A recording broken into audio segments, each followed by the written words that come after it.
So welcome to our workshop for prepping for having a successful delivery with minimizing tearing during your delivery. I want to know from you, Nicole, and I'm going to come over there so I can see and hear what you have to say. I'm curious as if this is your first delivery, if you've had kids in the past, and Yeah. All right. So, how the vagina docs let's came to introduce be. yourself first. I'm Dr. Jordan. And I'm Dr. Jocelyn. Dr. Jordan's a chiropractor, and I am the pelvic floor physical therapist of the practice. Yeah. So, how we kind of ended up joining forces, because originally it was just Dr. Jocelyn and she had the vagina doc, and I had my practice trans and wellness chiropractic. And some of my focuses and how I really help with women through, this process of if they're dealing with like pelvic pain, prolapse, if any sort of gut health issues. But oftentimes when women are coming in and they have prolapse, pelvic pain, anything going on with their pelvic health, GI health is very integral and tied into the pelvic health. So for me, my background is a lot more in kind of the functional medicine nutrition area, and as well as unconscious core connection. So that's typically how I'm helping women kind of overcome some of these issues they've had, is figuring out at the root cause, is there a GI component? And if there is, basically I'm helping them figure out and get their gut health resolved back to a healthy place, because a lot of times it's either back up from constipation that's causing excessive pressures below versus having kind of balanced pressure throughout this kind of whole pressure canister we have here. Or there's a lot of inflammatory things going on. So that inflammation can drive the chronic pain, and some of these other conditions like endometriosis, I see other things going on. So yeah, that's kind of how on the gut health side, I've been just playing a big role in this. And then the other side is how we connect to our core. So we're going to talk a lot today in about deep core connection, why it's important. And that includes, our transverse abdominis as well as our pelvic floor structure. But Dr. Jocelyn does an amazing job teaching really the conscious connection for a lot of women. So what that means is, when she's sitting there being like, okay, can you feel this? Can you connect to this area? And she's looking and trying to notice, right, certain things that say, yes, you're connecting to that area properly. Our brain should unconsciously connect to these areas as well, right? We're not thinking, take step right, step left, connect to this part of our core. As we're just moving and going throughout our day, our brain should naturally be doing those things. Now, what can happen is we can lose some of that unconscious connection. And that is really just the brain pathways from here to connecting to these guys and those signals coming back. And so I help, when women are struggling to connect to their core consciously, I help a lot with that unconscious core piece, with just my background in neurology and that being tied into movement. So our practice is a bit different than other pelvic PT class, can't talk. Our practice is different than a lot of other pelvic PT practices in that we have, because of the two of us working together. And I've worked in other clinics in the past, and I've worked in pelvic health specific clinics. And I would say even we are different from them in that the first step for people in working with us is either we are now moving to our two-part co-evaluation where you see both myself and you see Dr. Jordan, because of how linked the two are in there. And I just want my patients to succeed and have progress and get and achieve the goals or live the lifestyle that they want. And a lot of times they have histories of pain or leakage or some other history that does involve their pelvic floor, that while I can manage the pelvic floor, the core piece, the movement, the rehab on that regard, how we eat and how our GI tract is and our emotional health.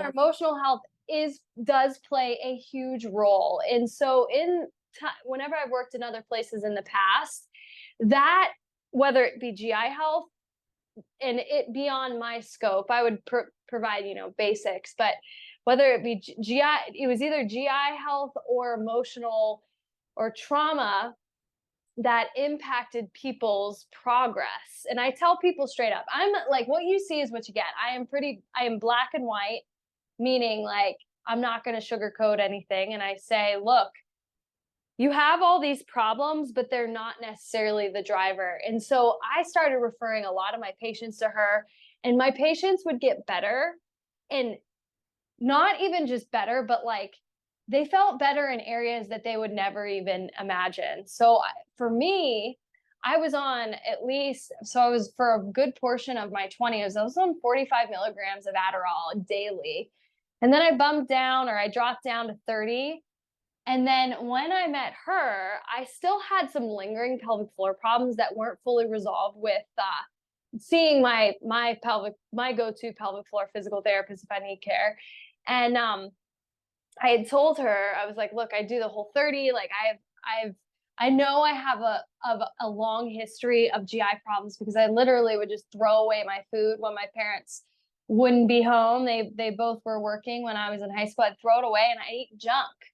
And I had skin issues. I mean, raging anxiety that I would deny to my death. And I was just very, yeah, attention deficit. No wonder why. And so she had said, look, the whole 30 is great, but if you're sensitive to these foods, you're basically going to be in an inflamed state for the rest of your life, or not the rest of your life. You're going to be in an inflamed state every time you eat that food. And then if you have overgrowth of yeast or other gut dysbiosis, so an imbalance between the bugs in our gut, then that's going to be a problem. As soon as you introduce something that you're feeding, say the yeast, it's going to become a problem again. So her part in the practice is so key, because what would happen is people would come in, they'd see me, I'm like, you need to see Dr. Jordan because A, your muscles aren't turning on, or B, you have this bloating, and it's not just because of your diastasis, it's because of the way your gut is functioning right now. So when people come in to see us, it's usually a 2-part evaluation where you're with both of us and we do a full comprehensive exam. And then from there, we typically, what we find is a lot of people have soft tissue restrictions that are involved in, like, so pregnancy, they're going to have soft tissue restrictions that are going to affect the ease of the baby to move through the birth canal. So phase 1 is usually a release. We open up the system to set you up for success, to reconnect then, which is how we teach you how to reconnect to your core so that you are more stable. Your nervous system feels safe so that you're not fighting yourself during delivery. And then after you have the baby, we repeat that process. So typically there's some sort of restrictions if there's tearing. I mean, I would have to say, I don't mean to sound like I'm tooting my own horn, but my patients have done so much better lately because they're seeing me before they have the baby. And then I only need to see them for so many sessions afterward. Sometimes there's just things that are out of our control, and baby's cord's wrapped. It's an emergency C-section. And so there's a lot of scar tissue work that happens after that, or there is still tearing. And so there's scar work after that. But it's so much better when you start early. So we're an integrative practice. We're not the type of clinic that the providers don't speak to each other. Yeah, we speak to each other too much. And we have a lot of fun doing it. So in your slides, you should see our mission. And why that's important is because, we only want to work with people who want to work with us. We love our patients like they're our family.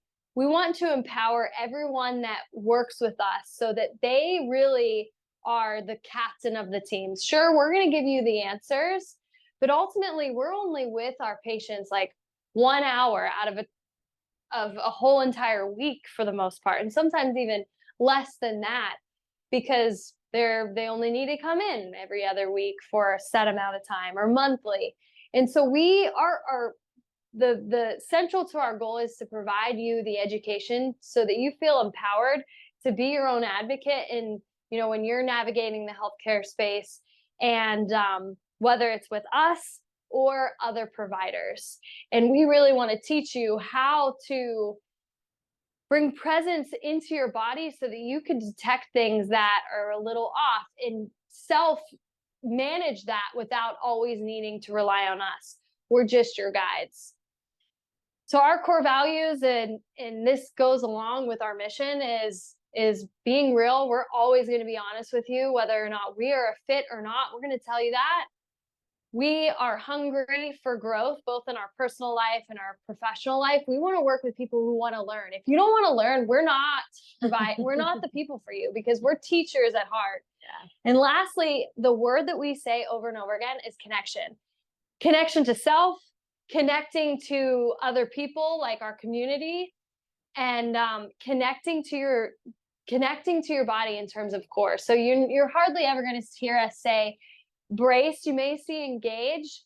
If I'm going to punch you in the stomach, which I never will, some of my fighter athletes that I treat, I will maybe, but not really. But then I'll say brace. But overall, when we're talking movement, it's connection versus bracing. So what we'll be going over today, so kind of gave you a little bit of an intro, but overall, it's going to be going over core connection. So how to properly connect to your deep core system. And this is something 9 out of 10 people we see have no idea how to connect to including this. our professional athletes. And that's why, like, we are so big on educating, because we're not taught this, right? We may even see personal trainers or other doctors, and no one's teaching us how to properly connect to our deep core system, which is how we prevent prolapses, how we even prevent, right, during pregnancy, like tearing, healing, recovery, all of that. So core connection is going to be one of the things we go over. Hip and SI joint, so that's, really low back stability, but hip and SI joint stability, and then pushing properly. And how we teach women to push is pretty much the opposite of what you're going to get at the hospital. And just because the way that we're teaching is what's going to help prevent tearing and ultimately allow you to have a faster, better recovery. So let's get into the first part of today's workshop. Your natural pregnancy support is your deep core. What is the deep core, Dr. J? So the deep core is ultimately there to help us not dump into our tissues. So what that means is essentially, if I dump into my tissues, that means that certain tissues are being compressed and then other tissues are having tension put across them. So if I were to use an example of me dumping into my lower back. So I'm getting a lot of compression back here in my low back. I'm getting a lot of elongation through here. And either way, both too much compression or elongation for a long period of time will lead to tissues not firing properly, not functioning properly, which when that happens, especially through the deep core system, us not having that connection, we will get shearing forces that will happen to the pelvis and through the low back. So ultimately, when we connect to that deep core system, it's going to help provide like the proper tent or stability system for your whole entire rest of your system. If we can't stabilize here, anytime we go to do another movement, walking, stepping with this leg, reaching for something, there's going to be abnormal patterns and forces that are just accommodating, because your brain, that's what it does. It helps us keep going, basically.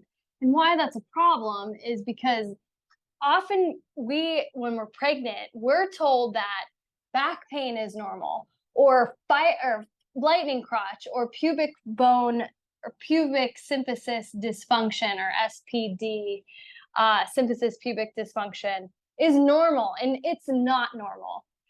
An occasional ache here and there, like I'm not pregnant, but sometimes I'll experience lightning crotch whenever I have a lot of bloating or around my period. But even then, I still don't think that's normal. I know that I am due for a checkup and work right now. I had a bout of a lot of bladder issues a week ago, and I know that the two are connected. But because so many people experience it, we've just put it in the bucket of, no, this is normal. And that leads to people avoiding activity, which ultimately makes pregnancy and then the delivery a lot harder. So in order to avoid all those problems, we have to be in connection, or we have to connect or know how to connect to the deep core, so that we can create balance within across the pelvis and all the structures that are changing as you go through your pregnancy. So something that I just want you to think about, you may have already experienced this. Like if you've been sitting in a deep couch or a deep seat for a long period of time and then you go to get up, either A, you may have experienced soreness in your tailbone area or downstairs somewhere.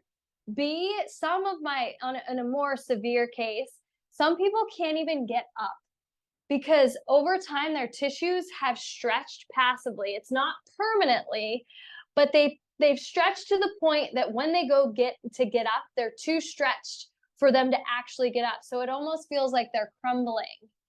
Their legs are crumbling underneath them. And I think a good example too is, when we have, like, even last workshop, there's quite a few people in here and we had them go through, like, I want you to basically sit on your knees. And I know we've all at some point done this where we've had to sit on our knees for a long period of time. And it's like you go to get up and you're like, okay, all right. It almost feels like everything around those joints isn't working properly to help you just easily stand up. So that's that idea of tissues compressed or elongated for too long leads to that improper activity of the muscles. So the goal is when you have the connection to your deep core, you can in real time support different areas so that you're not constantly dumping into areas. So let's talk about what comprises of the deep core. So our deep core system, a lot of us, we rest and utilize our outer core system. So that's going to be things like our obliques. Now the deep core, what this is going to be made up of, think about it like a house essentially. So if your diaphragm was the roof of the house, okay, that's our top part of our core. Your pelvic floor is the foundation of the house. All the walls around this area are going to be your transverse abdominis as your deep core system. And then in the back side here, we have what's called our multifidus muscles. And those are kind of like the back wall of our house for our deep core system. So all these things are going to function together to create this proper pressure system. So the first step that we always do with every patient when we are assessing their core function in that first visit is, how are they breathing? This is the first thing that needs to be taught, because this is going to translate directly in how they actually connect and utilize their deep core. If you don't breathe properly, you can forget deep core connection. It's not going to happen, and especially not long term. You won't, there will be an imbalance. Likely people recruit the upper fibers of the transversus abdominis muscle but not the lower fibers, as well as they'll connect with certain areas of the pelvic floor, but not other areas. And I feel like sometimes what we see in women is like, they'll be like, oh, I feel like I have a little bit of a pouch down here. Like, and I everything else, I can see my upper abs, but I can't see my lower ones. And so what happens is we don't utilize muscle tissue, and fat deposits will also start to accumulate around that area. So we'll even see our patients tell us, like, when they start actually activating and using this area, they felt like their stomachs, were getting flatter and just getting more tone in that area. So I just wanted to give that as an example of, like, a lot of times what we see with women and complaints they have, and it's just correlated with a lack of deep core connection. Yeah. Let's do the breathing activity. All right. So what we'll have you do is place one hand on your chest, and we're going to assess our breathing right now. One hand on your belly. And I want you to take a nice deep breath in.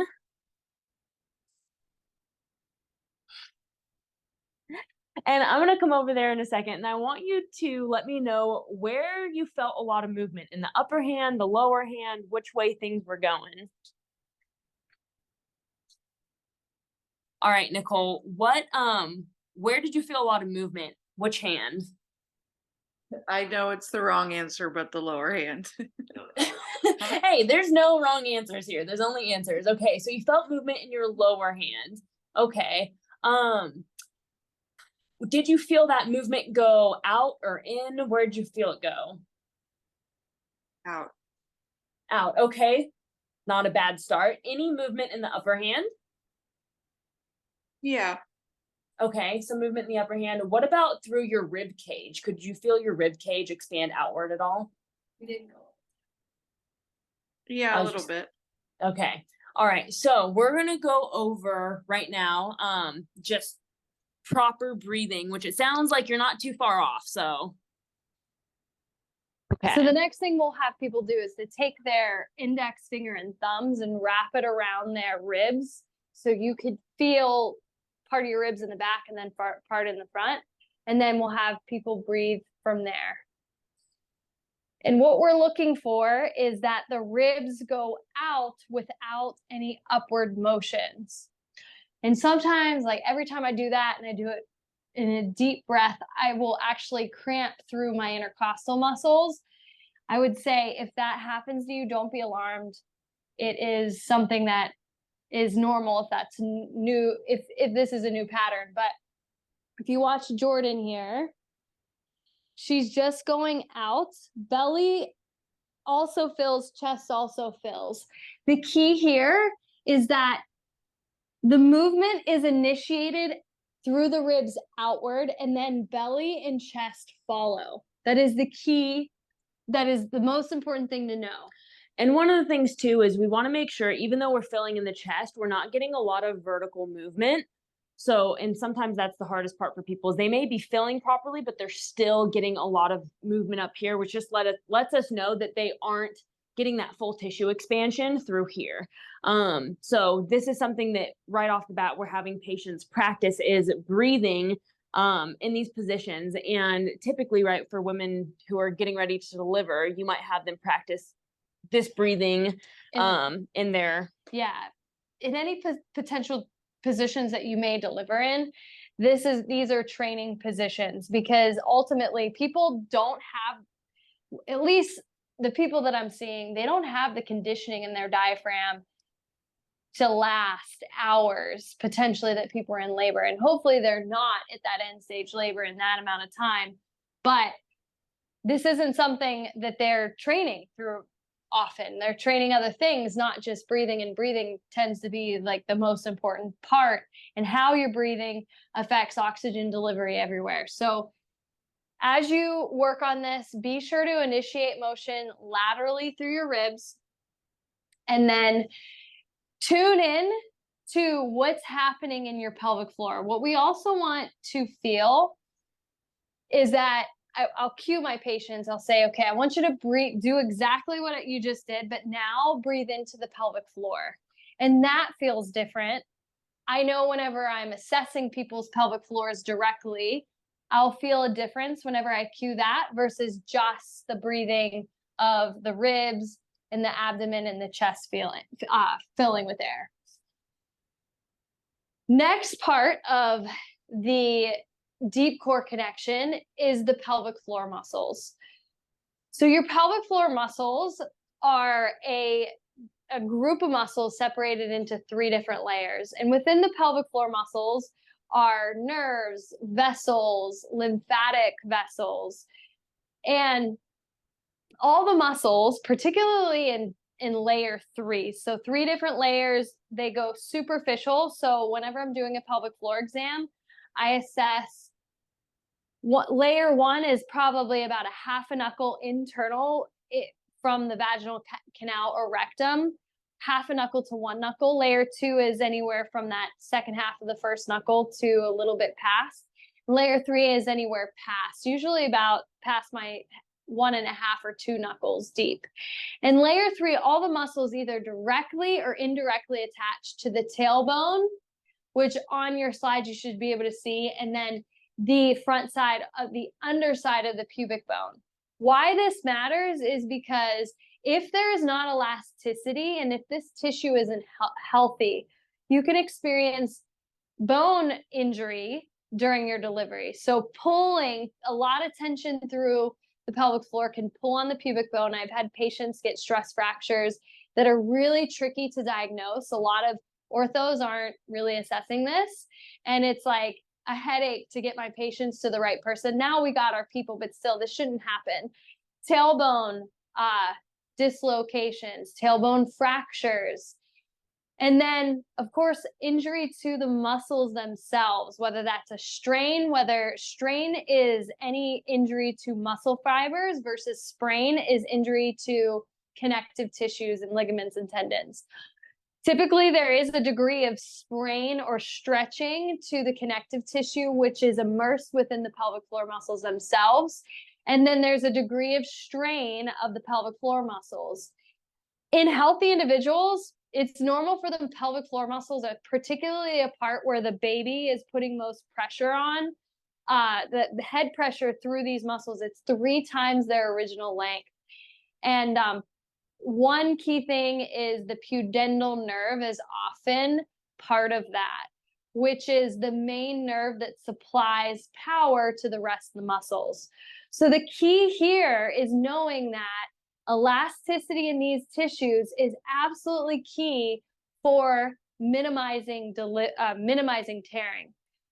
I often say when people ask my opinion on epidural versus not, I'm going to say I'm pretty anxious. And as even though I know the impact of the epidural on natural processes, I wouldn't necessarily be opposed to an epidural because I know it's not necessarily that which matters. It's really what's your baseline pelvic floor mobility.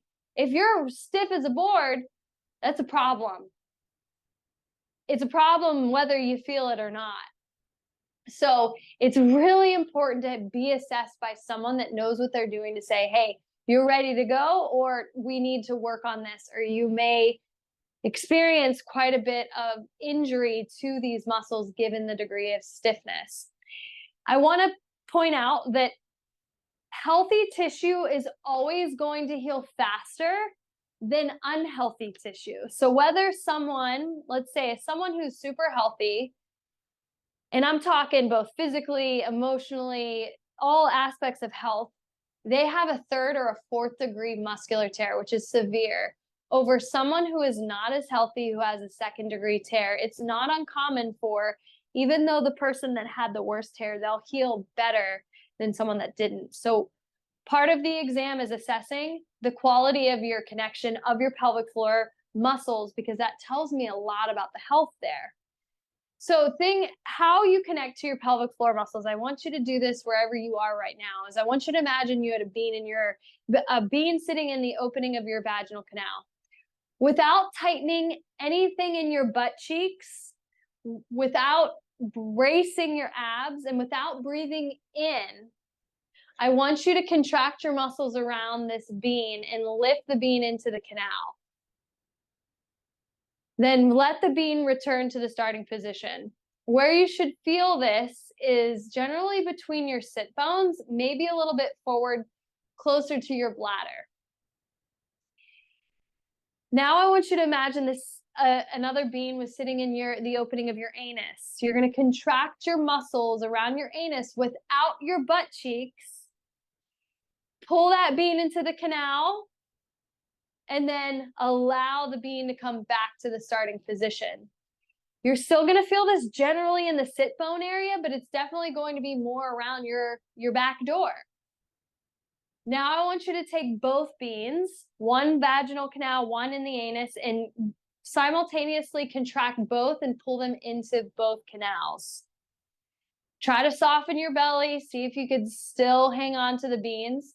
Where you're going to feel this is more balance between both sides, both front and back, and it's going to be between your sit bones. What I want to look for during my exam is, do you have intensity control? Meaning, is it all or nothing, or can you ease off? Can you fluctuate in how you're contracting? I also am looking for, do those beans return back to the starting position, or are they kind of still hanging on and having a hard time, or are you having a hard time relaxing?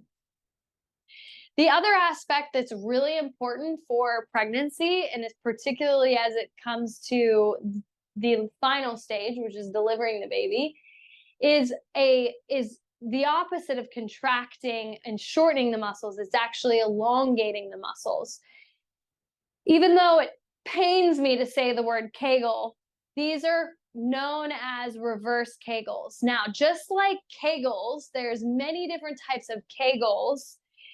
There's many different types of reverse Kegels.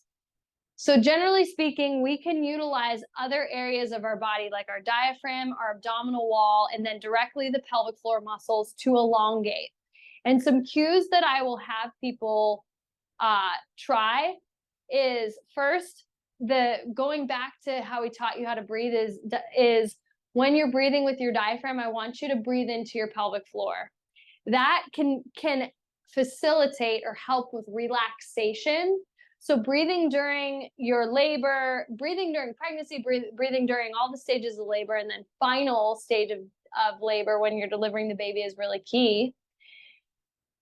On top of that, we can add a layer of dropping your pelvic floor as you breathe into the area. And that should feel like a more robust change down there. So for me, just breathing, I could tell helps relax, but it doesn't do anything past relaxation. It doesn't drop the pelvic floor like whenever I think about actively dropping. I don't like using the word push, but sometimes my patients, they respond to push. So I change my verbiage based on the person. So push may work for you. Main thing is as you push, I don't want you to see your belly go in. I want push, no change, your belly goes out a bit without too much force. And then the last thing, the last common cue that I'll use is make your belly big. So I have a cue that it works every time with one of my patients, and I'll say, pretend you're pregnant. Now, you're actually pregnant, so this may not work for you if you're resting already at your end range, but I'll have them gently pooch their belly out as well as breathing into the pelvic floor or dropping the pelvic floor, and that can do the trick. So you have to know how to contract appropriately, and you have to know how to relax. Contracting is going to be key to know the difference between contracting, relaxing, and dropping. And contracting is key during the actual stability. Next thing we're going to cover is the transversus abdominis.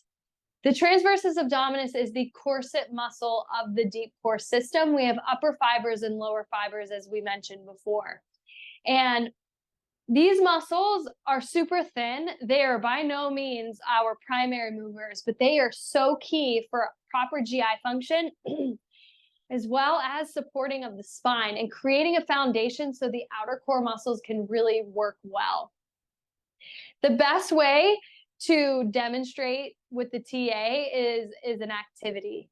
So what I want you to do is, if you have a mirror nearby, grab your mirror, and then I'm going to demonstrate what it should look like when you're connecting to your TA.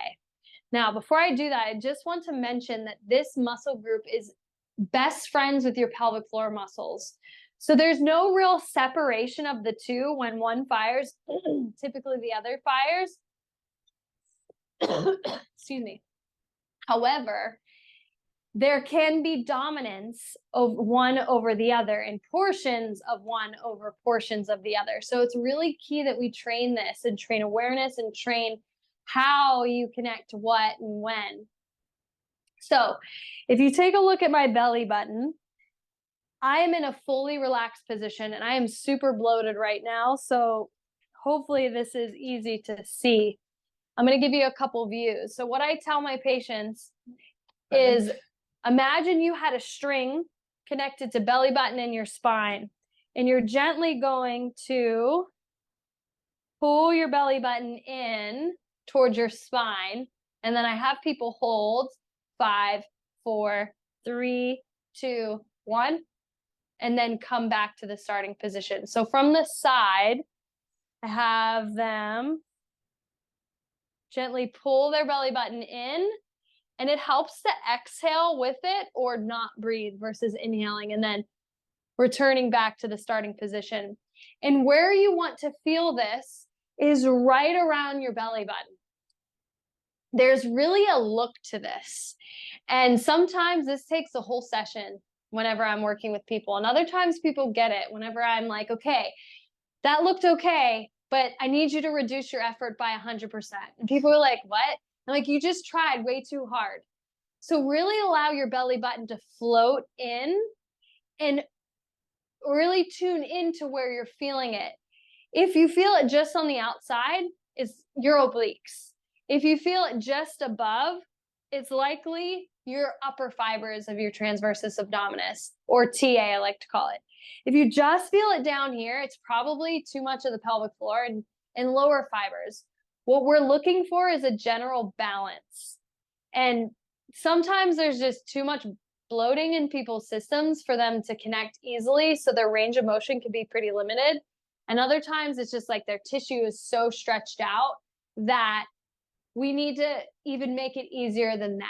And so that could be by positions, that could be taking up the tissue slack and having people practice. Like with my women who are pregnant, I'll have them actually like lift their belly depending on the position we practice in.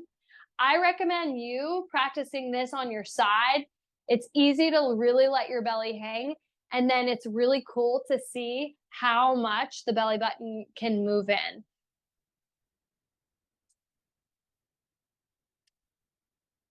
So I wanted to ask you, Nicole, where did you feel this when you did it? At first I felt it high, Okay. but then I think I got the hang of it. Did you start to feel it around your belly button? Yeah, Okay. Okay, with good. exhaling. All right. So where's the clicker? Oh, sorry. So now we have to put it all together. I mentioned that the pelvic floor and the TA work together. So if I'm having people work on a core program or whatever, or let's say a lot of people come in and they'll have pain somewhere whenever they step, or they're making some transition, or they're rolling, I have them connect to both the pelvic floor and the belly button at the same time. Now, sometimes, depending on my exam, I'll have someone connect to the pelvic floor first versus the belly button, and then vice versa. So what I want you to do, just because I have never assessed you, I want you to do exactly what you just did. But instead of just pulling belly button in, I want you to pull belly button in and the beans in at the same time. Take a breath in, allow whole belly to relax. On your exhale, draw the beans in, pull belly button in. I want you to hold 5, 4, 3, 2, 1. Then let the beans return, let the belly button return. And I wanted to mention too that when we are assessing people in an initial visit, right, and we're taking your history and we're learning about, what do you do for activities and what are your goals? Because a lot of times, right, women we see are very active. And so we want to be able to teach them how to maintain this core connection with all the movements that they're wanting to do, whether that's an exercise or just regular kind of life stuff. So what oftentimes, right, people don't realize is just because we train our core in one specific position or we train our breathing in one specific position doesn't mean it's going to translate over to other positions. Basically, your brain is like, oh, I got really good at this one thing. And then sometimes the second you go into a different position, your brain is like, I have no idea what we're doing right now. I have no idea where I am. Yeah. So it's really important that basically we help people just train their core and connect in this way with all the different movement patterns they're going to be doing. Mm-hmm. So that was just all I wanted to add in there. Now, you might be wondering, should you be engaging your core all the time? No, you shouldn't. So when you're relaxing and you're not moving, you're not training, and you're just sitting down or just hanging out, you should either let things hang, or B, have a support to help offload your deep core. So I'm a huge advocate of different types of pregnancy supports like full coverage, because it's not realistic that you're thinking about the deep core all the time. And it's not realistic nor possible. So do keep that in mind, that this is really targeted when you're doing transitional movements, when you're walking, and when you're feeling like sore, like tune into your deep core, or when you're doing any sort of workouts. Like, you do want to be connected versus just like trying to bust through the exercises. Well, and I will say, like, right, your brain, you work on this enough and your brain will make that its new pattern and its new way of connecting, which is why once you train these patterns, you don't have to think about it as often. And it's still, and I'm going to talk about this like from my own experience. Like, it's still something that's always in the back of my mind, but it's not my central focus. My central focus now is a movement that I'm training, but I'm always like, if it doesn't feel quite right, then I'm like, oh, maybe I need to connect here. Maybe I need to time my breath differently or something like that. It just becomes a lot less brain intensive than it is when you're just getting started. So here's the deal.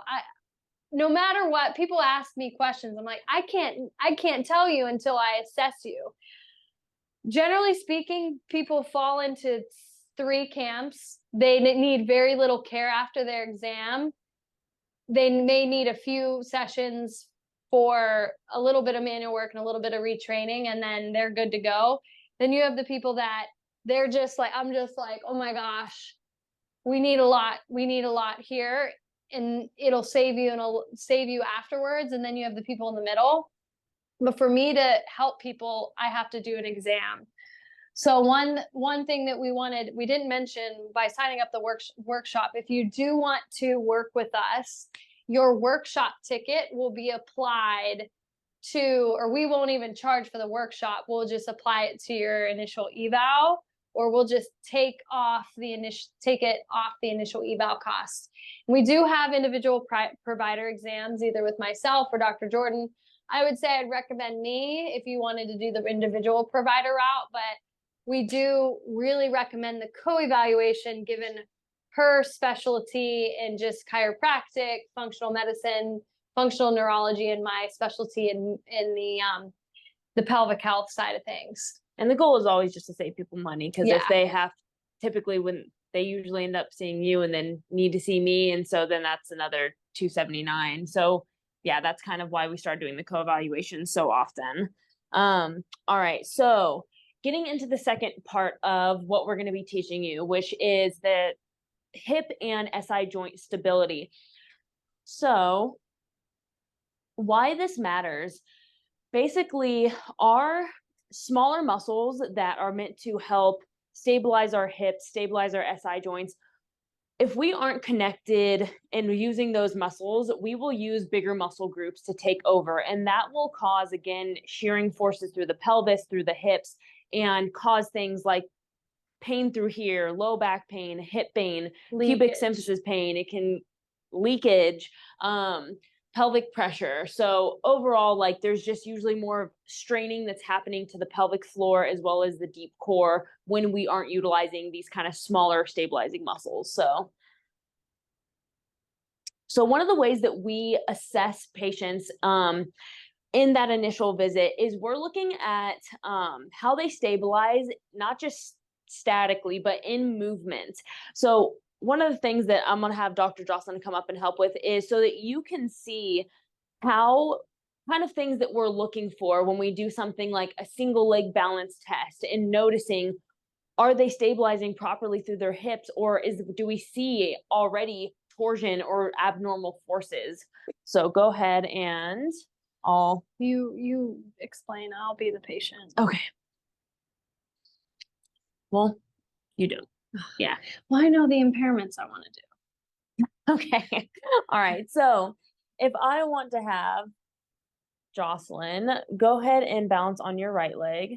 Okay. So I know she was definitely exaggerating, but this is stuff that we see consistently in people, where basically you can see left hip drop down, and there was basically now more compression through that lower back area. Now go ahead and balance on the other leg. Sometimes we see that too, where now they're using other accessory muscles in their core and in their hip to basically try and help lift that right hip up.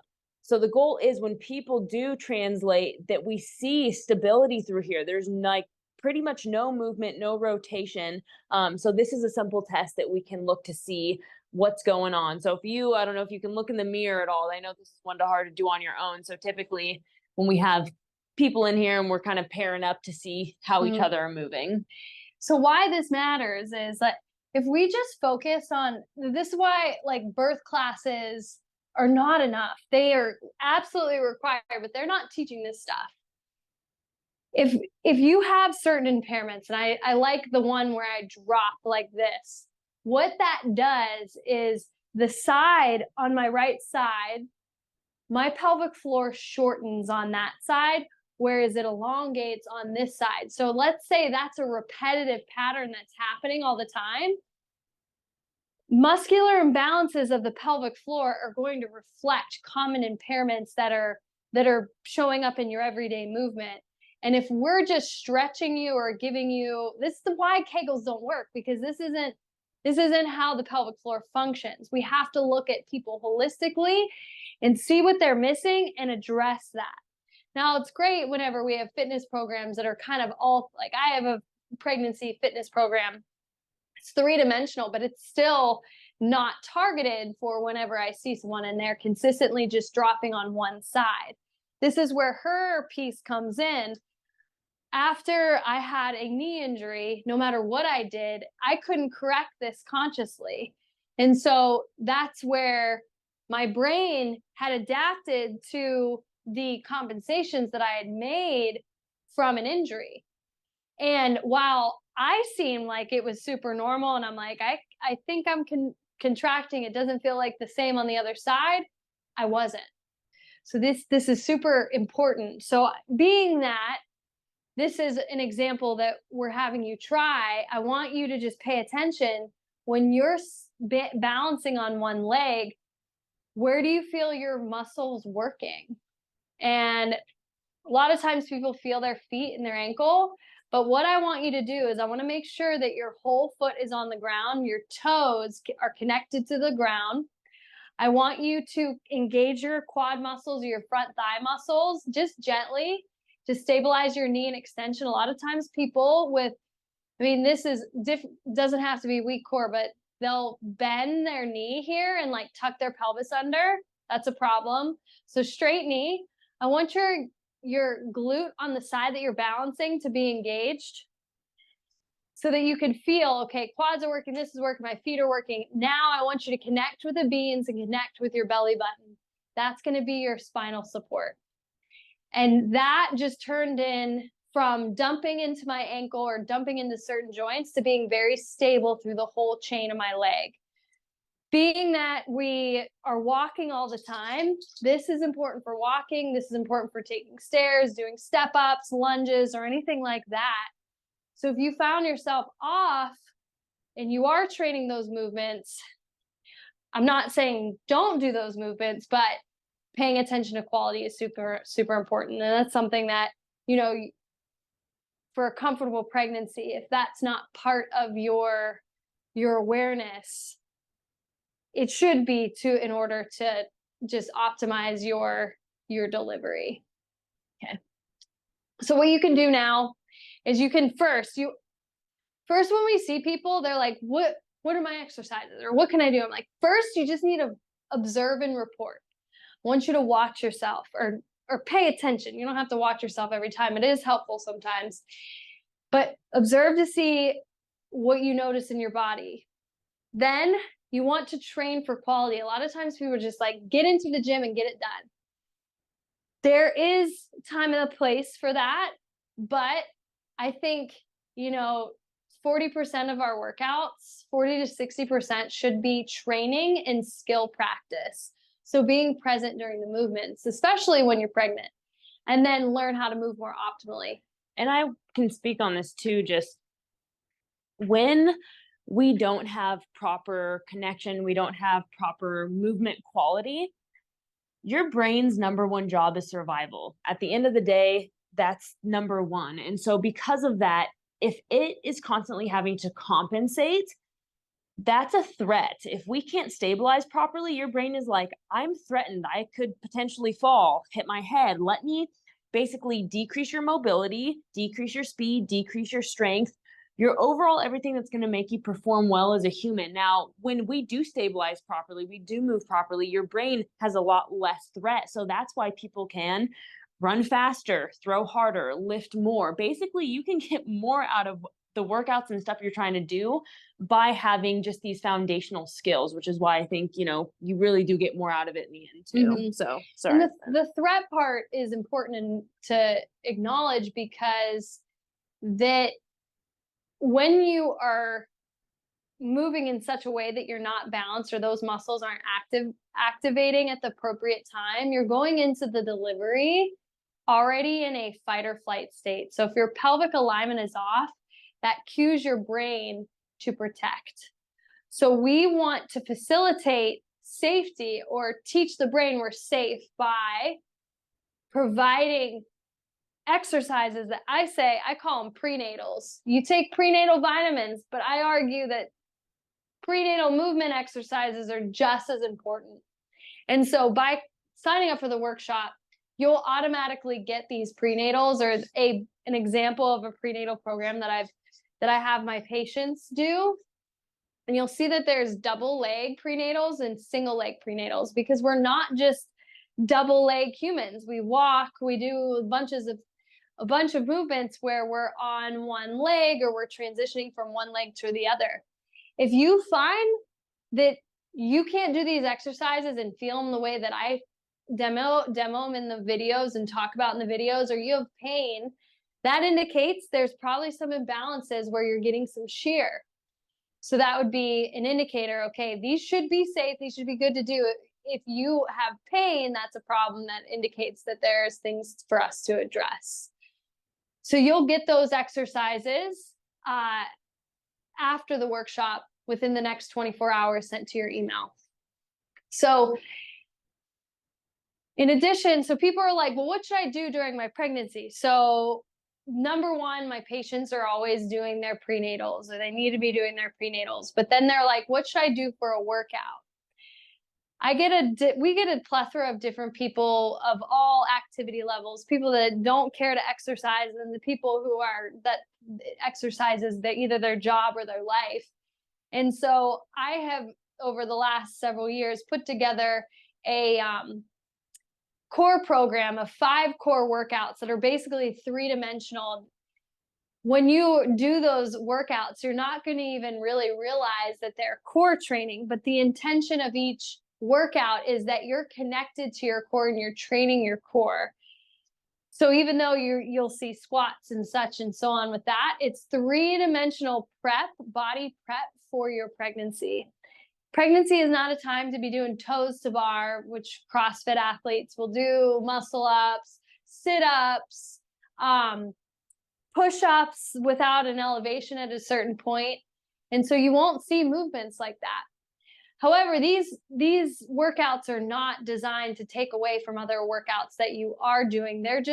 They're like your core programming for your pregnancy. So we do have a program that you'll see listed out in the slides. It includes the prenatals, it includes the 5 core workouts, it includes the instructional videos for all the workouts. The program will be selling for more, but with the workshop price, you could get it for $49 if that's something that you want. With the core workouts though, is you'll get them every 3 weeks. So the idea is that you are learning what the workout is, you're learning the movement, you're learning movement control, you do the workouts, the goal is 2 times a week for 3 weeks, and then you get the next one dripped to your email after that.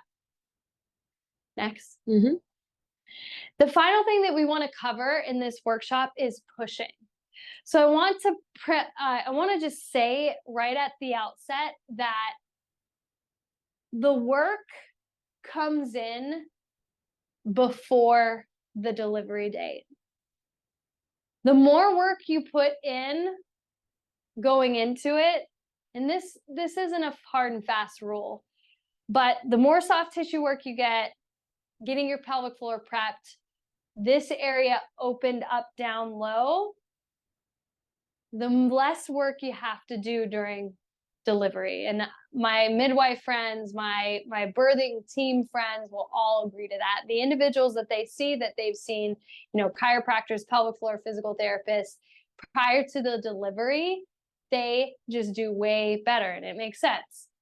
But there's still, first times babies, it's not unusual for them to have to push. So if people are going to push, I want them to push the safe or the correct way. Why it matters: you can avoid major pelvic floor injury, prolapse, which, by the way, a lot of times people have prolapse before they have their first baby. I want to say that again. People have prolapse before they have their first baby, but they don't have someone looking in their vagina to tell them that they do or they don't. I am a perfect example. Jordan is a perfect example. Sorry, I'm outing you. It's fine. And a lot of my patients who I've seen prior to their baby, they had, and it's not like their vagina is falling out, but I have a grade 2 prolapse. And these women are like, ah, and I'm like, it's okay. Whenever I tested you, there was no movement. So it was probably there before. But if you have a major pelvic floor injury, that will be a contributing factor to prolapse down the road. Leakage and then bone injury. All those are why you need to care about pushing. And then protection of you and your baby. So I want you to remember an acronym, LBR. When pushing, you want to anchor with your lats versus bearing down. So in the hospital, they will teach you, okay, we want you to take a breath in, hold your breath for 10 minutes and 10 seconds, and push as hard as you can. So anchor with lats, breathe, and the reverse Kegel. Those are the 3 components of a push. So it's not technically a push. You're basically like breathing your baby out and facilitating it by dropping the pelvic floor. Go ahead and go to the And this is too, like, not necessarily getting lats involved, but when people are having a bowel movement, is breathing, breathing your poop out more than pushing. Yeah, breathing and pooping is really the same thing, except you need a bit more pressure behind you with having a baby. The reason why we anchor with our lats is it creates intra-abdominal pressure, so we can help with downward pressure for the baby. What we don't want is the birth team pushing on the baby while you're actively delivering, because that can also contribute to birth injury. I've had patients that were like pressing down, and I was dying inside as they were telling me that. Okay, so pushing the hospital way is strong pushing. It's the hospital default. And it involves holding your breath and literally like as hard as you possibly can. Why this is a problem is the pelvic floor tightens instead of lengthening. Can you go back for a sec? Yep. And basically, if your pelvic floor is tightening, you're like trying to push against a closing door, literally. And so this is the key, like this is the recipe for a major tear. Like when people have major muscle injuries, it's usually like the muscles shortening and they're getting a strong force that it's like such a mismatch. The damage is a lot more aggressive, but it's a way higher risk for injury. Now, granted, safety, with baby safety, mom safety, that's always going to come first. But doing the work up front can reduce the need for this type of pushing. Now, it's not recommended for most, but sometimes people are literally too weak and uncoordinated to do it the way that we want you to do it. And that's why, like, getting fit, like the pregnancy fitness idea is so important, and the knowledge is so important, so that you're not walking in there you're not running a marathon without training for it. So the picture that I have in here, I don't know if it's in your slides, but basically it's like a dam breaking a wall, because that's kind of what happens. And I see this, I'm seeing it less. Fortunately, I think it's just the people that I'm seeing, they're seeing me beforehand, which is great. But I mean, talk about whenever as a new therapist, feeling half their pelvic floor missing, and that being my biggest teaching tool. So the vagina doc's way of pushing is slowly, like when you're going to inhale and you're making your belly big when you inhale and you're dropping your pelvic floor. After you take your inhale, you're going to give a quick exhale, and then you're going to inhale again. So you're constantly you're kind of like making yourself as a balloon. Like you're trying to keep expanding here and dropping, and using your lats to anchor to create force as you're doing this dropping motion. And if you have the control with the pelvic floor, remember I said you could use your diaphragm, your belly, and then you can actually use your pelvic floor to elongate. You want to push or elongate your pelvic floor down and continue anchoring with your lats. The one thing, with these workshops, I could watch people do it, but they could do it flawlessly, and then their pelvic floor is actually duping me. And so what I don't know is I don't know this until I feel the pelvic floor directly. And I can tell you, no one except the pelvic floor physical therapist is assessing this. They don't know what to look for.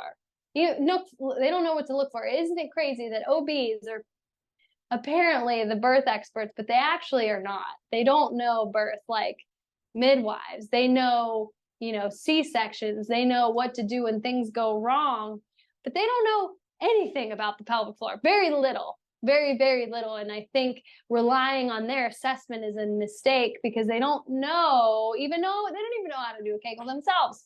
It's crazy. So basically what you're looking for is when you're breathing in, you want to expand out through your ribs, just as we worked on earlier. You want your belly to be expanding and you want your pelvic floor to drop. Once you reach a certain degree or a certain point in your pregnancy, your pelvic floor is going to be sitting at the end range. This is going to be like when you're 40 weeks. Sometimes, like, I try to get my patients in, we time it out like days before they're supposed to deliver. And I've been pretty close. So with most of my patients, and what I can tell you is from week 34 to week 40, they're at their end range. And it's like, I could tell they're going to be delivering very soon. So keys to success here is one, knowledge, knowing there's a different way. So you're already on that. You already know that there's a different way than just the hospital way. The second thing is application. You have to put in the time of doing these reps and getting the reps in, because I can tell you, when you are in that delivery room, all the things that I tell you are going to go out the window. So what you hang on to is what you have already absorbed into your brain. Like, you don't have to consciously think about it. So what I do with my patients is, one, we like the phases of care throughout pregnancy is I'll see them for an exam, and if they need follow-up care to reconnect or anything like opening up their system early on, we do that. But then I'm like, okay, I want to see you at 32 to 34 weeks. We reassess where they are, if we have to change anything up. And if they need to train the pushing or the breathing or the dropping, this is when we initiate it. But we just started a little bit. Once a month comes in, like 36, 37 weeks, then we start to train this so that it doesn't this is second nature. You're breathing, you're dropping, all of that just happens naturally. And we have to be mindful of how we do this. We time it with how long contractions are, how long the breaks are in between. And I have people, depending on what their lifestyle's like or how they want to deliver, train in those positions. So sometimes, like my certain people, I have them on like a bike and they're doing this type of breathing because it's uncomfortable. Labor is uncomfortable to a degree. So we have to put them in a similar situation, but not so that they actually deliver the baby. And the last thing is execution. But like I said in the beginning, before going into pushing, I said, it's mainly what you do before, not during the delivery. Your body is just going to do its thing on that day. So we have to really train and prep you for that. So most important thing about this is you got to get, I know this sounds weird, but you got to get a pelvic floor PT's finger on those muscles to assess whether you're doing it right or not. And I know that sounds weird, but it's just, I do it every day, and it is mind-blowing what I find. And I know for myself, like if I had a baby at a certain time, I would have a complete pelvic floor blowout. And that would be devastating, because it's not, like the most common thing that I hear is like, I was able to do all these things and now I just feel like my insides are coming out, and we want to avoid that. So being seen is going to be the most important thing. So if you wanted to partner with the Vagina Docs during your pregnancy, you still got a good chunk of time, which is good. I don't know how you feel about how many more weeks you have left. Some people are so like, they love pregnancy, and then the other people are just like, get this baby out of me. Step one is having an exam. we're going to see what we think you need. Now, of course, we meet everyone where they are. And some people just, I hope that you had the opportunity to watch the YouTube video on the one person that I had talked about. She would have been just, I mean, who's to say if she would or she wouldn't, but everything that I assessed on her postpartum, like she had scheduled an exam while she was pregnant and then canceled it for financial reasons. And everything that I had asked her to do, she did the opposite. And that could have been something that we had changed during her pregnancy. So basically on that first exam, we figure out if you need low level of care, which is like 2 to 4 visits during your pregnancy, moderate level of care, which is going to be 5 to 8 visits during pregnancy, or high level of care, which is 9+. And why I categorize that is I have patients that are so tight that I'm just like, okay, we need to work on this. And here's the good news is no matter where you are, like I've had patients that their pelvic floor was such a wall, like so tight, but they were able to have VBACs. They were able to have a vaginal delivery after cesarean delivery. They were able to have their natural delivery, or they were able to have their delivery with an epidural, whatever they wanted. But I am completely transparent of what kind of level of care, because afterwards, especially if this is your first baby, you are going to be all focused on the baby. And I don't know you well, Nicole. I don't know you at all.